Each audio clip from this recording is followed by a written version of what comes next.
The 7 Ravens. There was once a man who had 7 sons, and still he had no daughter, however much he wished for one. At length, his wife again gave him hope of a child, and when it came into the world, it was a girl. The joy was great, but the child was sickly and small, and had to be privately baptized on account of its weakness. The father sent one of the boys in haste to the spring to fetch water for the baptism. The other 6 went with him, and as each of them wanted to be the first to fill it, the jug fell into the well. There they stood and did not know what to do, and none of them dared to go home. As they still did not return, the father grew impatient and said, "They have certainly forgotten it for some game, the wicked boys."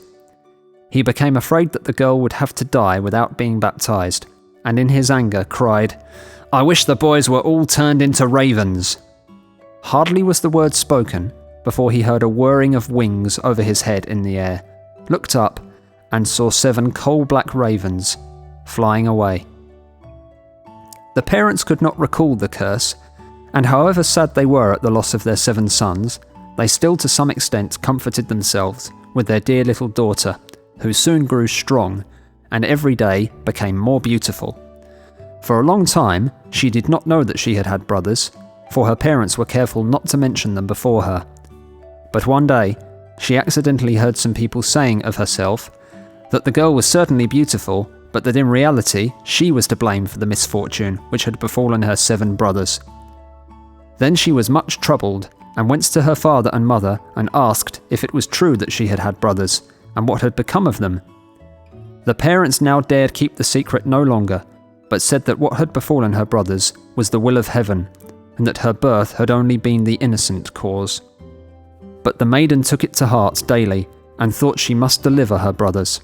She had no rest or peace until she set out secretly, and went forth into the wide world to trace out her brothers and set them free, let it cost what it might. She took nothing with her but a little ring belonging to her parents as a keepsake, a loaf of bread against hunger, a little pitcher of water against thirst, and a little chair as a provision against weariness. And now she went continually onwards, far, far to the very end of the world. Then she came to the sun, but it was too hot and terrible, and devoured little children.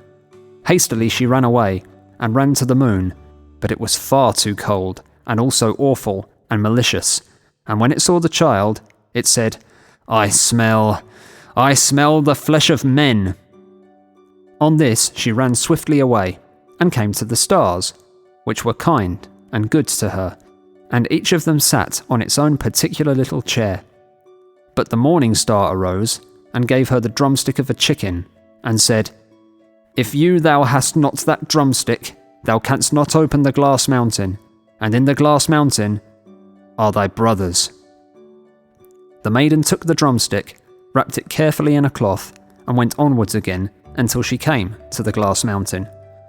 The door was shut, and she thought she would take out the drumstick, but when she undid the cloth, it was empty, and she had lost the good star's present.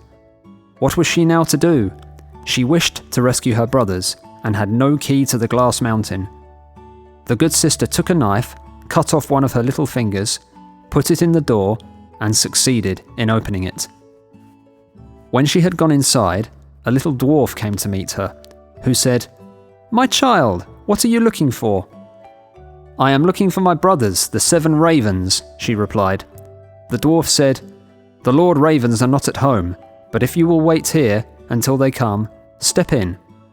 Thereupon the little dwarf carried the ravens' dinner in, on 7 little plates, and in 7 little glasses, and the little sister ate a morsel from each plate, and from each little glass she took a sip. But in the last little glass she dropped the ring which she had brought away with her. Suddenly she heard a whirring of wings and a rushing through the air, and then the little dwarf said, "Now the Lord Ravens are flying home." Then they came, and wanted to eat and drink, and looked for their little plates and glasses. Then said one after the other, "Who has eaten something from my plate? Who has drunk out of my little glass? It was a human mouth." And when the 7th came to the bottom of the glass, the ring rolled against his mouth. Then he looked at it, and saw that it was a ring belonging to his father and mother, and said, God grants that our sister may be here, and then we shall be free." When the maiden, who was standing behind the door watching, heard that wish, she came forth, and on this, all the ravens were restored to their human form again, and they embraced and kissed each other, and went joyfully home.